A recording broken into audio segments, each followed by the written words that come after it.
And now it is time to return to the sands of Dune for a look into Part 2. This is going to be a non-spoiler review, although we might dip into a few differences between the novel and the actual two movies that we've gotten from director Denis Villeneuve so far. So, Dune 2 successfully builds upon the foundation laid by its predecessor. It delves deeper into the intricate narrative of Frank Herbert's classic novel and immerses the audience on a whole new level that's visually stunning and emotionally poignant, though there are major differences between Herbert's novel and Villeneuve's sequel that fans will rightfully point out, such as the tragic fate of Chani and Paul's first son and that 2-year time jump in the book. And such a large part of the book, too, is the fallout from Jameis's death in Part 1. And with that alone, there's so much to explore in the book and Frank Herbert's novel, but I would still argue that Dune Part 2 and Part 1, by extension, are faithful adaptations for the most part, without those key differences. And there are some other major differences too that I do encourage you all to look into, but let's talk about what Denis and the rest of the cast and crew was able to accomplish in Dune Part 2. Obviously, Timothée Chalamet and Zendaya are magnetic, and they shine brightly in this installment. Their chemistry is compelling, and it really is richly developed through Part 1 to Part 2, adding layers of complexity to the story that otherwise weren't there.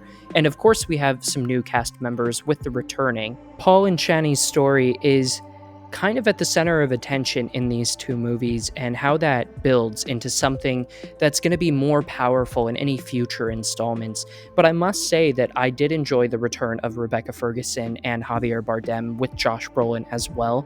Specifically, Ferguson and Bardem with Jessica and Stilgar are able to kind of grit their teeth into more material there that was kind of missing from the first one. We had this underlying fear of Lady Jessica in Dune Part 1. We didn't quite know how powerful she would be. And seeing that on screen in Dune Part 2 and her embracing her culture, her past, is something that I think Ferguson specifically really took to heart.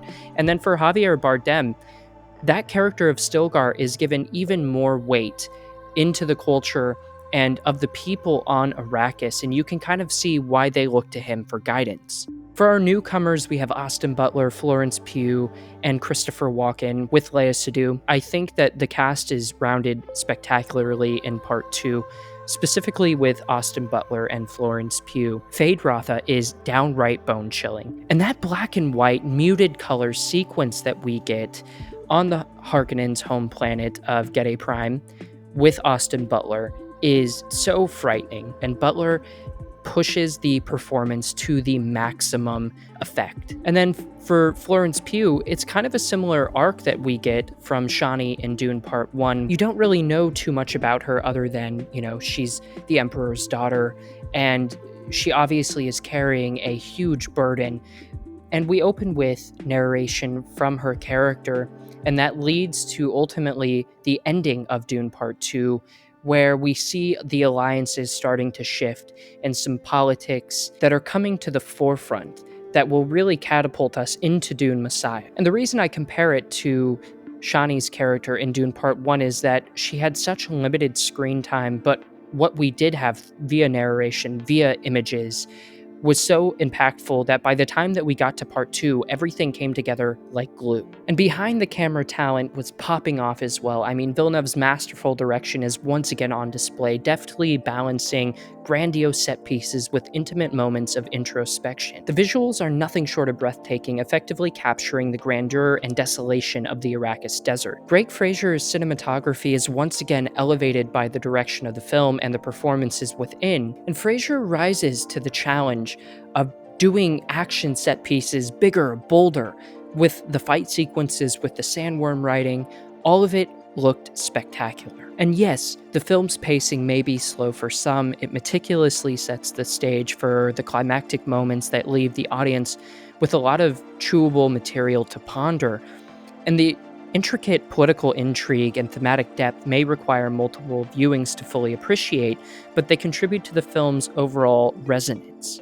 Hans Zimmer's soundtrack enhances the emotional beats of the narrative, creating a rich and immersive cinematic experience that stands wholeheartedly separate from the book. I don't think a faster pace would do Dune Part 1 or Part 2 any better, and as two standalone films, both of them play off each other so well that they almost warrant a kind of rewatch in their own respects back to back. Yes, it may deviate from the novel just a tad bit with some major aspects to it, but it adds new layers of depth to the characters and explores their motivations in more detail on a visual level.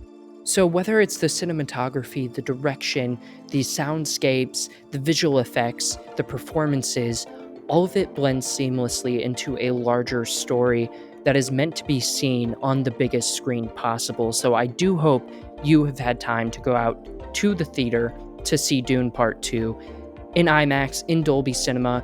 Honestly, any way that you can see this movie, you won't regret it. Although the bigger screen and the better sound, you will have more of an opportunity to really lend yourself over to the film's grandiose experiences.